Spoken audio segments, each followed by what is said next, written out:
you really don't want to know, but you will by the end of the novel, and it is shocking. It is very, very shocking. This teen runaway tries to kill the wrong person on the streets. This person ends up taking him in afterwards. And this guy is this guy who takes him in is this like dude bro, who's like massively obscenely rich. And he basically pampers him with like these state of the art, luxuries for several weeks, but openly proclaims that it's only because he wants him to live a great life before he enacts his revenge on him for him trying to kill him. Okay. He takes a lot of time with this.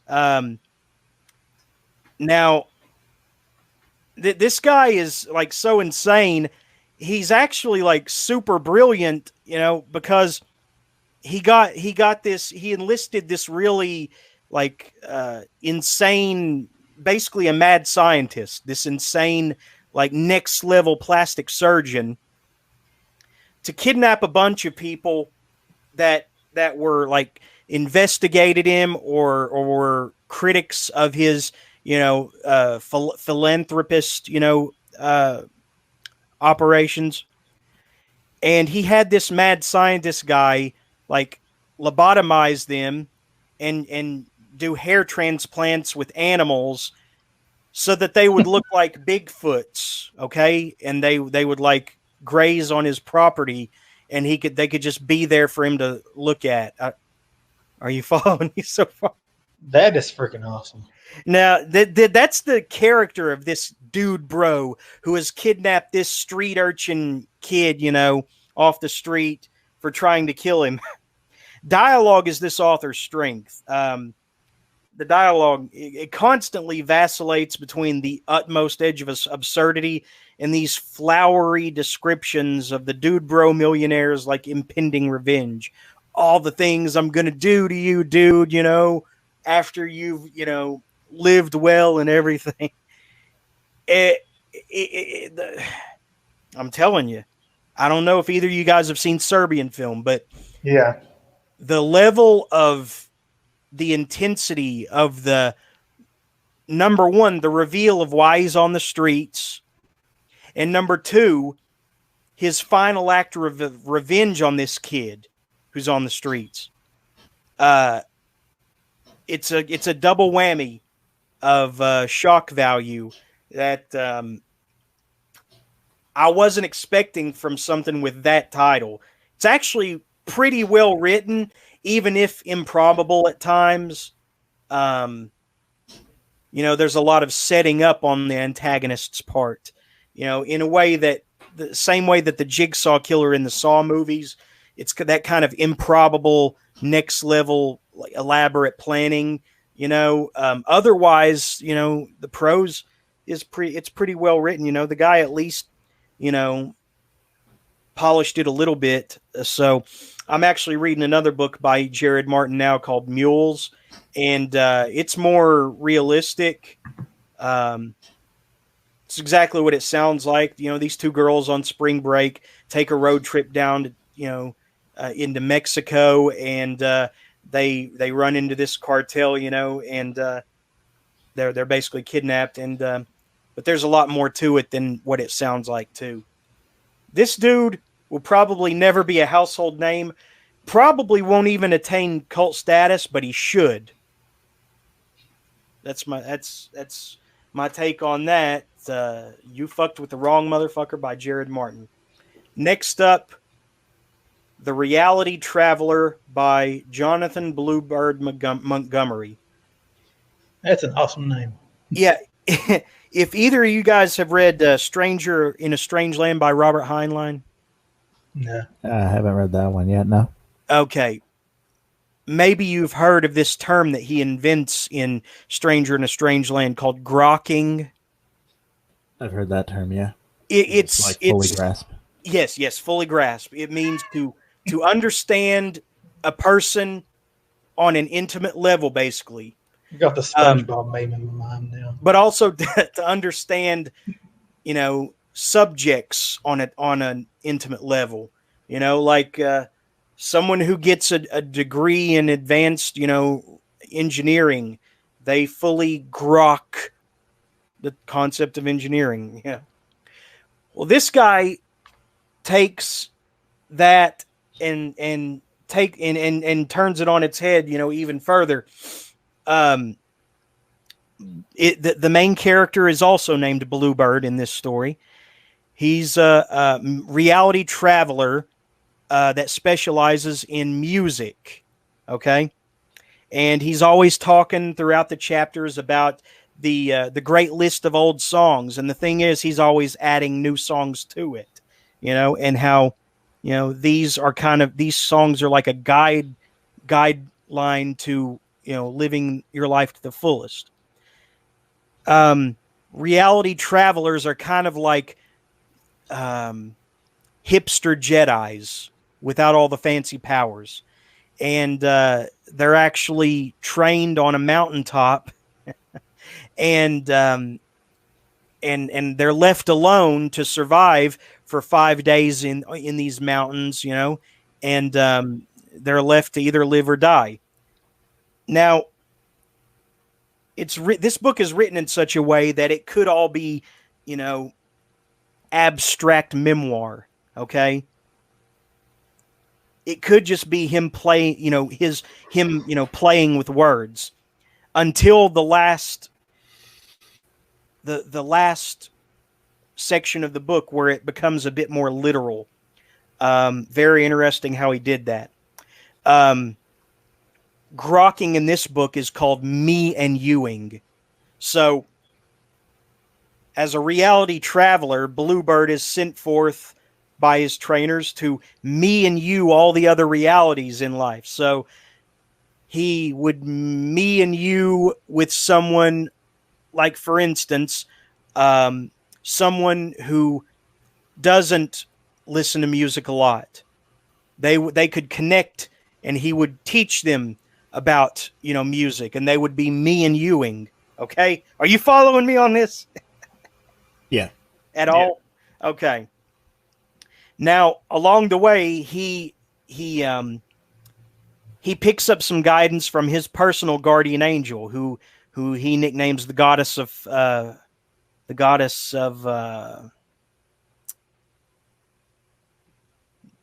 faith. Yeah.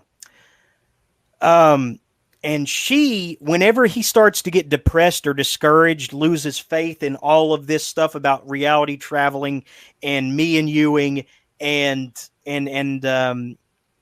everything, and the great list of old songs, she picks him up by giving him some of her energy and,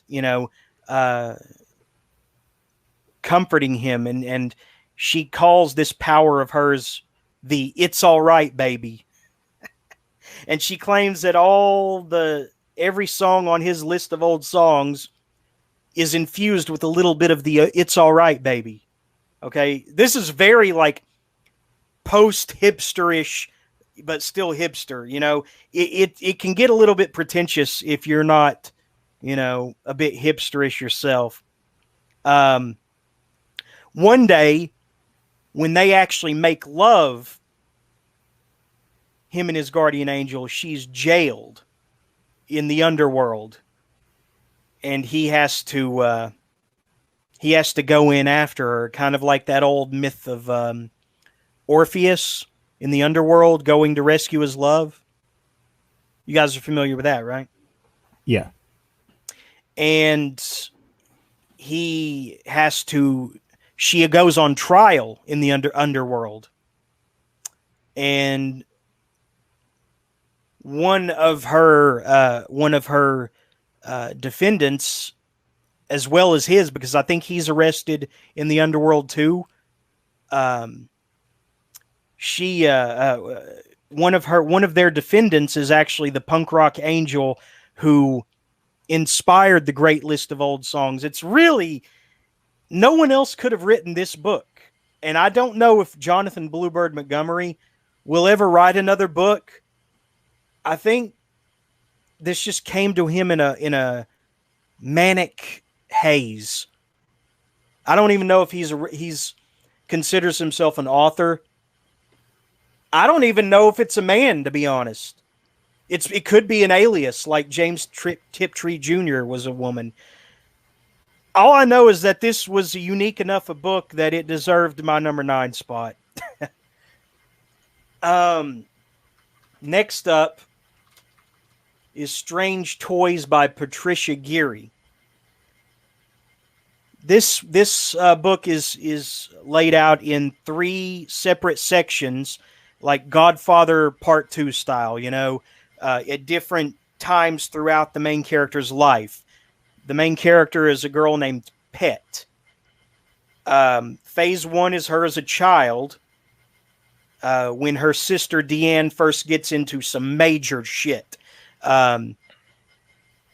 With these people she associates with when she goes down into Mexico, like as a runaway, and they teach her voodoo. That's when they first get into trouble with these voodoo practitioners. Although it's a really seedier version of witchcraft. I don't know. She gets into some shit that's like couched in voodoo, but it also represents all the other faiths.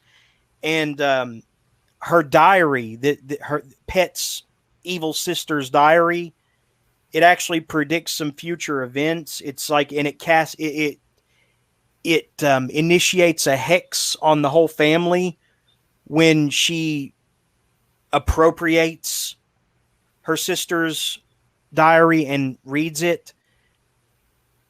It's like after she passes the first page, it initiates a hex on the whole family that has like implications for the rest of their life. The second phase of the book is Pet as a teenager, and phase 3 is Pet at age 30, when she has discovered her own inner power. She's a power lifter. She's also popular with the boys, and she's not afraid anymore.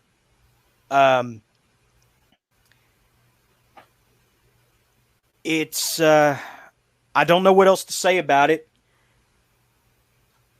I didn't really discover that I liked this book until the final phase of the book, because everything was a bit ambiguous leading up to then.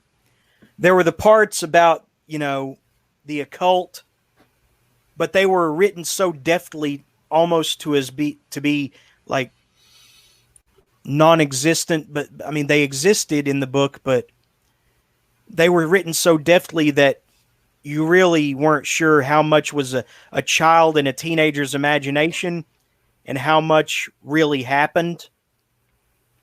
Except that we do know that her sister is a major, hardcore bitch, from adolescence.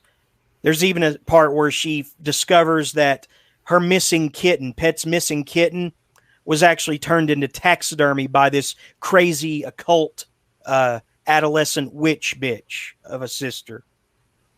I mean, and it's funny because the author Patricia Geary found out one day that she was a sci-fi author, even though there are no incidents of sci-fi at play in this book. Basically, that was due to the publishers falling out with her editor, and they decided we need some more sci-fi authors. So just slap that title on some marketing of this book and this book, and she ended up winning the Philip K. Dick Award for this book in 1987, I think. Which she didn't even know she was in the running because she was a fantasy author primarily. And so that title of sci-fi author followed her for the duration of her career, even though she never wrote any sci-fi.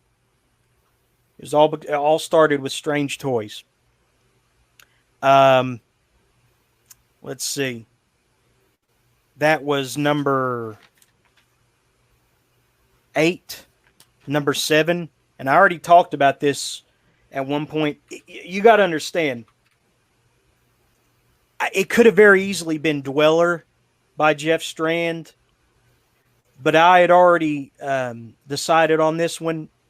By then, Dweller is probably one of the best books I've read in 10 years, but I feel like I ought to give mention to Kumquat by Jeff Strand. It's a romantic comedy written by primarily a horror author, you know? Guy and girl meet at this mediocre film festival. Everybody still with me? Yeah. Okay. Yeah, I'm about to go grab a drink now. Guy and girl meet at mediocre film festival, hit it off very well, and decide to continue traveling. And they check out all these strange roadside attractions, you know, and check them off their bucket lists, from Gummy Bear Tractor to a Rhode Island hot dog stand that sells s'mores hot dogs. That's their ultimate destination. And it's just decided on a whim one day. They even check out this sci-fi convention where the showrunner for their favorite show, Exit Red, I think is the name of it, is going to be, and they try to finagle out of him during a panel the spoilers for the ending, and it's very interesting how they successfully do that, and it all has to do with this girl's inoperable brain tumor, which will one day cause an aneurysm and she will die. At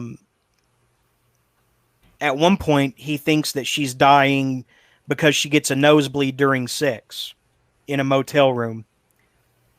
Turns out it's a false alarm, but that's what gives this story its true gravity. Wait a minute. No, wait. I got ahead of myself. I did take a few notes. Anyway, okay, never mind on the gravitas part. That's for the next one. As they get to know each other, he discovers that she has an inoperable brain tumor and it will eventually kill her. That's what makes this road trip of theirs all the more vital, because they never know how much more time they have together. And at one point, she tells him to go home, and so she won't hold him down anymore, even though he stays with her. He basically takes the bed beside her. Or maybe he gets injured too, I don't remember. But they share a room in a hospital at some point. I know that much. This was very uncharacteristic for Jeff Strand, and a very bitching romantic comedy. Genuinely funny. It's hard to make a funny book a funny book as opposed to a funny movie, but Strand did it here, and I didn't even mind the romance, because it was real believable. This was probably inspired by a romance in Strand's real life. I wouldn't be surprised. Next up is Chasing the Last Whale. This one's about your typical 30-something schlub who doesn't take care of himself, doesn't want to be bothered, yet still sees himself as the author of his own story.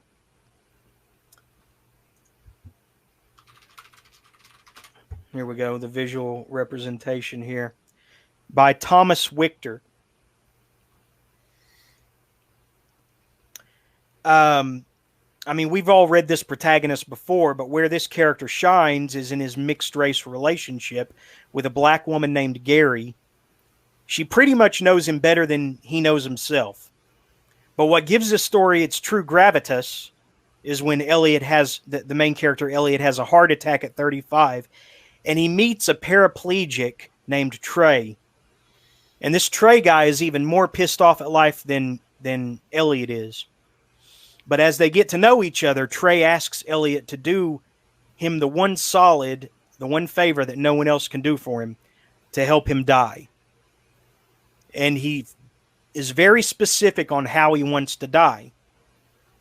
And it involves, Elliot leaving a door open for Trey. So he can, maneuver his chair in there, his wheelchair in there.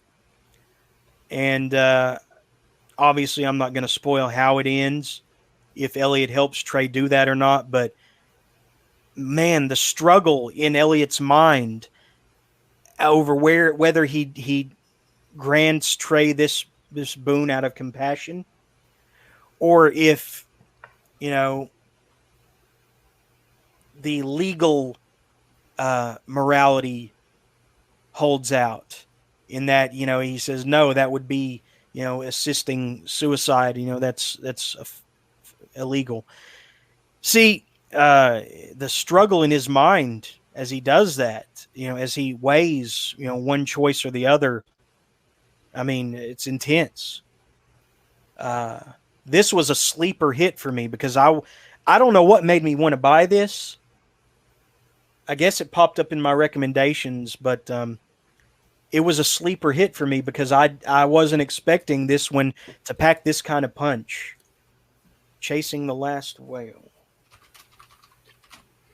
Next up, The Chrysalis by Brendan Deneen. The Deckers, man and wife, husband and wife, they move into a shockingly affordable dream house after being evicted from their apartment in the city. Tom Decker has to grow up really fast when he receives news that his wife is pregnant. And if all of this wasn't enough, he's face blasted by some strange goo in the basement of their new home, and it slowly begins to alter his behavior without him even noticing.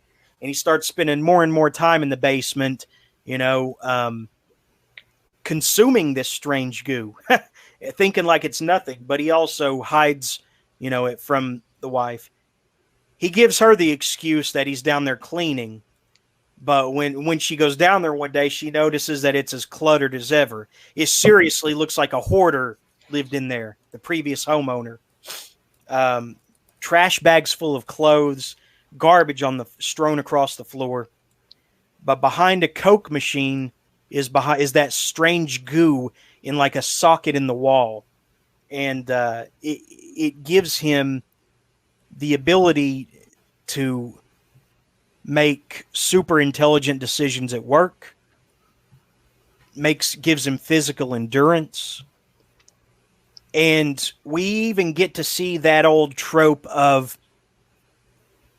the homeowner going to visit the previous homeowner in an asylum, where they hardly ever get visitors, and, they say one thing that triggers that patient in the asylum, into hysterics, after they're basically, a vegetable, we've all seen that trope in a horror movie, right?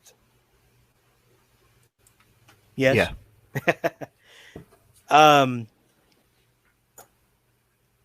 So yeah, that, for people who listen to the horror show with Brian Keene and who's always bringing up the name Jonathan Mayberry, he recommended this one, creepy, powerful, wonderfully twisted. So take that for what it's worth. Let's see. I think I'm down to number 4. Next up is People of the Wild by Stephen Gresham. Yes, freaking Gresham is awesome. I've not read that one, but you need to. You need to. I can't even do this justice, so I'll leave it to the synopsis. This is one of those. It's like sword and sorcery, but it's in a world that it's not medieval Earth. I'll tell you that. It's one of those fantastical, like, other realms. Like think the world in the movie Krull. Think the Dark Crystal, Labyrinth, Legend. These places that slightly resemble Earth in medieval times, but barely. If anything, it would be an alternate medieval Earth, or maybe Westeros in Game of Thrones, only, if Lewis Carroll wrote Game of Thrones. That's a good summation for this one. If Lewis Carroll wrote Game of Thrones, it would look something like this. The empty too much is an unforgiving realm of sand, wind, blistering heat, and monstrous entities. Into this mysterious, darkly magical territory, not on any map, of course, Mosef, a widower, journeys with his 3 dying children to fulfill a promise to his wife to find the people of the wild, the legendary healers. Here is an adventure anchored to supernatural horrors, the indifference of nature, and the courage, faith, and beauty a man can discover in love if he is willing to make unthinkable sacrifices. Gresham, what he really did good in this novel is how he strung out the fantastical creatures and characters that populate this land.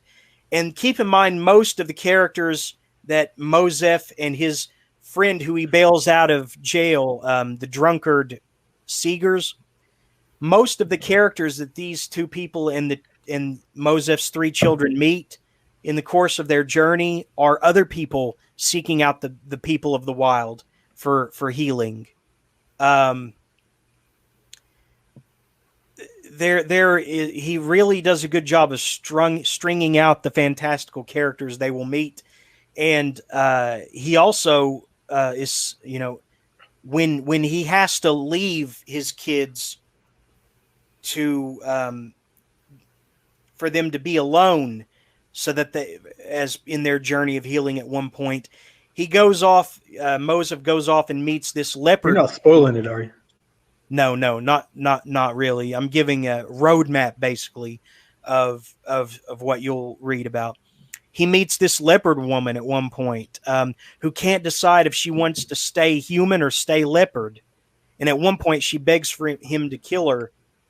That's weird. That kind of like, just like just like I mentioned in Chasing the Last Will, someone asks the main character to kill them. It happens in this too. That's the thing when you pick up 50 novels at once, you're going to find connections. It's inevitable that you wouldn't otherwise reading a handful of novels at once. Have you checked out any of his zebra horror yet? No, but I'm sure I will. What did you recommend? Rockabye Baby? Rockabye Baby is the best, and the Skeleton with a Gingerbread House. What was it called again? Blanking on the title, but it's pretty good. The one right there in the center. Yeah. Yeah, Runaway. It's pretty good too. Well, this one was just written last year, so this is Gresham's most recent, and he didn't get much reaction from it, but due to our limited correspondence, he said that I may have inspired him to go back to the Empty Too Much, one more time. I hope I did, because it definitely leaves on a cliffhanger. There's also this one part that is crazy, where they're visited by this banshee at night, and Seegers is doing all he can to ward her off with all these charms and spells, like combat magic to the highest, degree. And finally, the situation breaks, and the banshee is dead, because she was after the kids she wanted to come into the tent and get the kids, and he did all he could with protective spells and offensive spells to ward her off until she died. Not 3 minutes after they're celebrating the victory, that they hear the banshee's, demonic chanting again. Her ghost is attacking them now. That was pretty wild. That was a wild night in the Empty Too Much, I gotta say. It's pretty cool that he was a professor for a while. It would have been awesome having a dang class with a bona fide zebra author as your professor. Well, he's not the only one. I think Robert Rick Hodela, I think, was. Also, Robert Devereaux. I think he also is some kind of professor or teacher, if I'm not mistaken. Yeah, so is Michael Cisco, and it's kind of funny. You need to look him up on the website Rate My Professor, where students go and they're just brutally honest about their experiences in different professors' class. It's pretty funny. Okay. So that was number 4, People of the Wild. Next up, and this is actually nonfiction. So this really happened. And this is where my notes ended, so maybe I would be better served to read the synopsis here. In 1935, the Spokane police regularly extorted sex, food, and money from the reluctant hobos, many of them displaced farmers who had fled the Midwestern Dust Bowls, robbed dairies, and engaged in all manner of nefarious crimes, including murder. This history was suppressed until 1989 when former logger, Vietnam vet, and Spokane cop Tony Bamonte discovered a strange 1955 deathbed confession while researching a thesis on local law enforcement history. Bamonte began to probe what had every appearance of widespread police crime and a massive cover-up, whose highlight was the unsolved murder of Town Marshal George Conniff. I thought it was George Conniff, though, so I don't know. That may be a typo. The fact that many of those involved now in their 80s and 90s were still alive made it imperative that Bamonte unravel this mystery. The result is Breaking Blue, a white-knuckle ride through institutional corruption and cover-up that vividly documents Depression-era Spokane in an extraordinary case that few believed would ever be brought to light. It was interesting how there were consistent like lulls, and dead spells in Bamonte and Egan's research, where a good lead, a good witness or testimony that person would die off due to old age, and he would take him another few years to find a promising lead again, or a witness here or there that saw something that he could connect to something else. It was, you talk about a needle in a haystack. This was more like a needle in a cotton mill.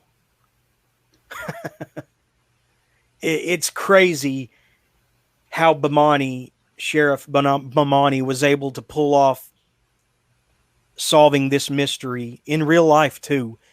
And you know how he was able to do it? By keeping his own nose clean. By being diligent, never giving up. And the sheer dumb luck of them draining the lake for less than a week, I think, in the 80s. Where he was able to recover the rusty old gun that was thrown into the lake, that he believed was used in commission of the crime, in the murder of George Conniff, at the scene of the crime, which was a creamery. That was the scene where the town marshal George Conniff was murdered, was at a creamery back in the 30s.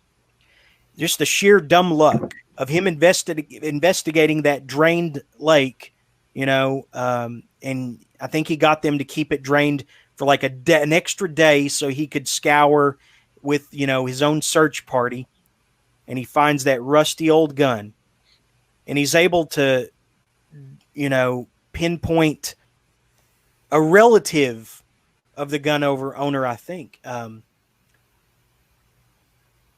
It's amazing. It is amazing the detective work that he was able to do, and it was all real life to solve this.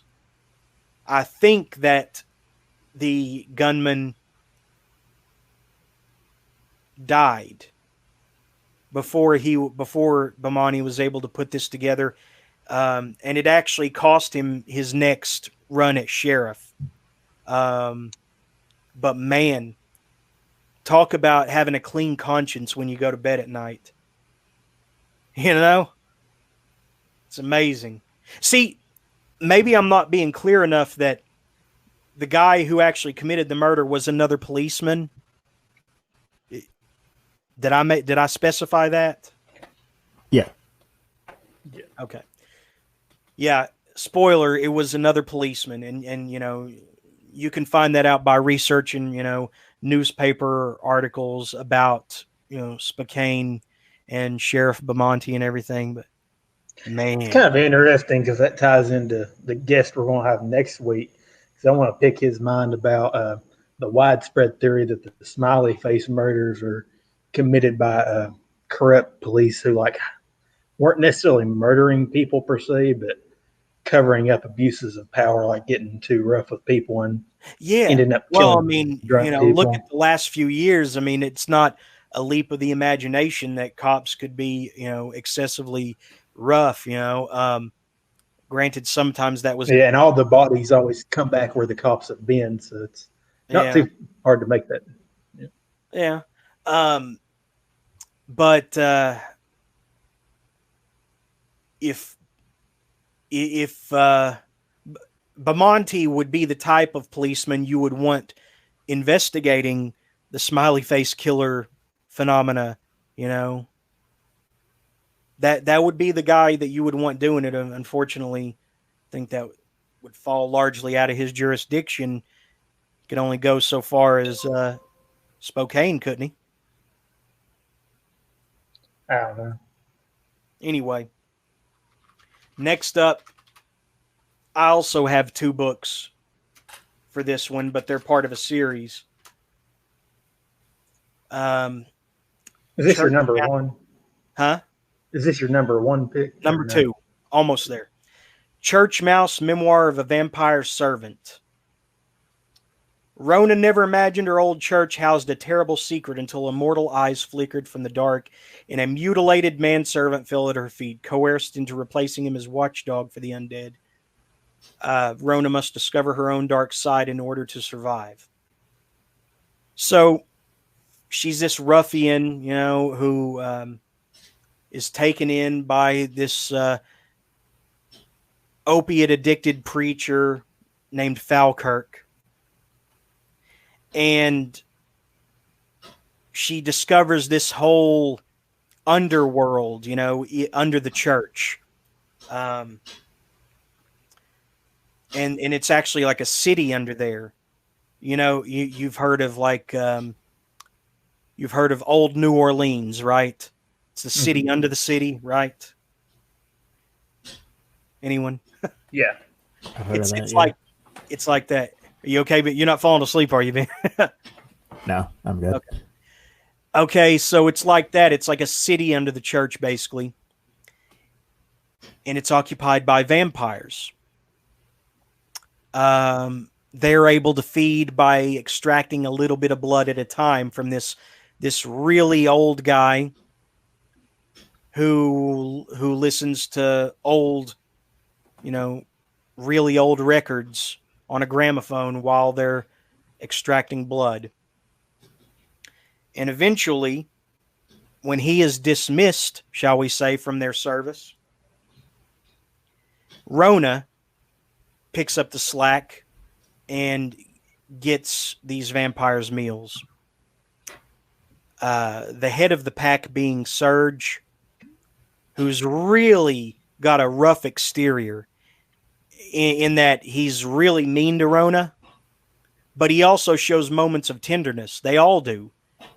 It's a really bipolar relationship that they have with this Rona girl.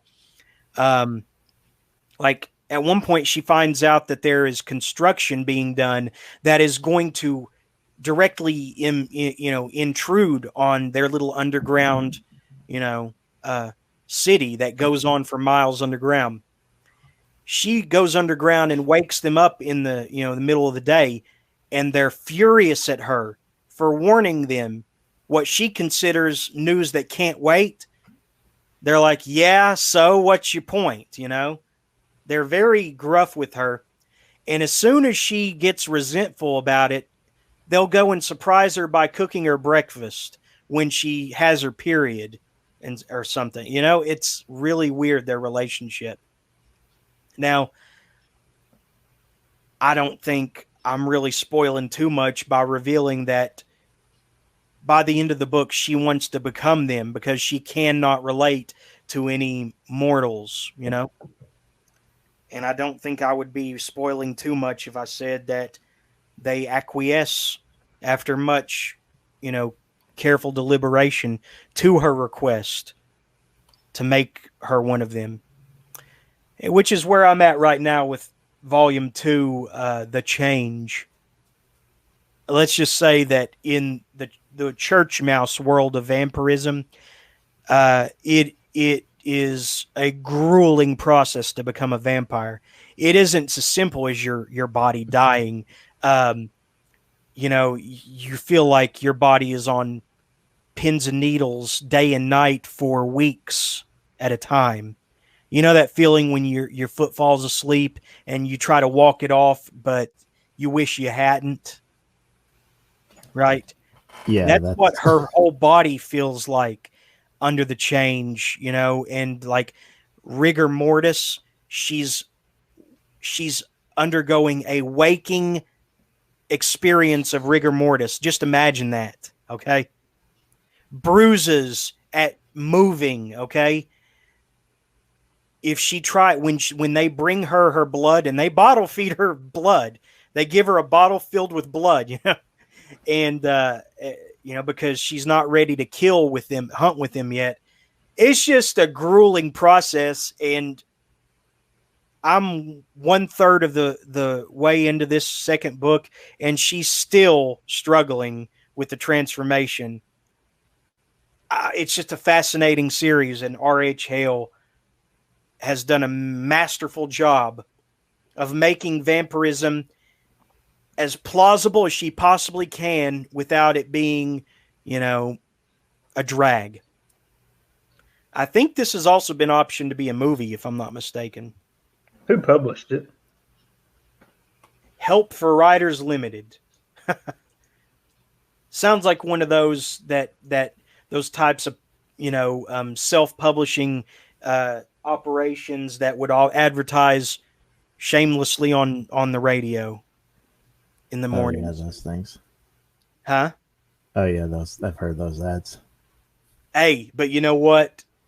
If they published this, and I can tell that, she didn't publish a first draft with either of these books, I would say, that may lend some credence to their operation. Number 1, and I've spoken about this, on a handful of occasions. It is just that good. Flicker by Theodore Roshak. I think that's how it's pronounced. Love that cover. Yet another one of the books that deals with a cinematic conspiracy. Although this one harkens back to like the 40s with another forgotten reclusive director named Max Castle. Although he found like a new way to film, which is like the splitting of light and dark on the celluloid. And so it allowed him to hide images subliminally on the celluloid. The way he describes it, I don't think it could realistically be done. It's where you have to suspend your disbelief a little bit. Amazingly done. This is by far the best novel I've read all year, and I might read it again.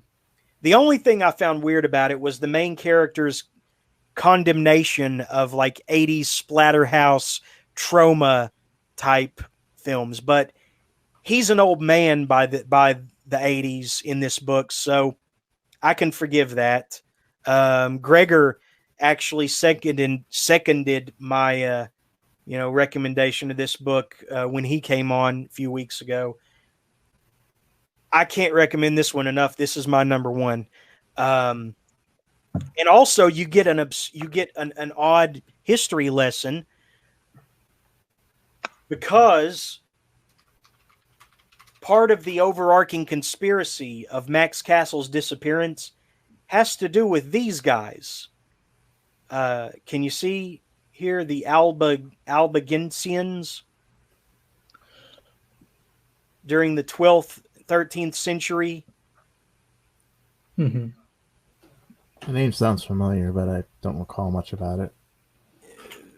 They were called heretics by the Cathari, which is an early branch of the Catholics, I guess. It's that part is fading a little bit to me, but it is a fascinating history lesson. I will say that the fate of the protagonist is a little bit cruel. It's cruel in a humane way. And it has to do with the way that the Roman Empire would punish exiles, expatriates, so to speak. And I won't say any more than that. This is a bona fide masterpiece. Flicker. So, yeah, that is my list.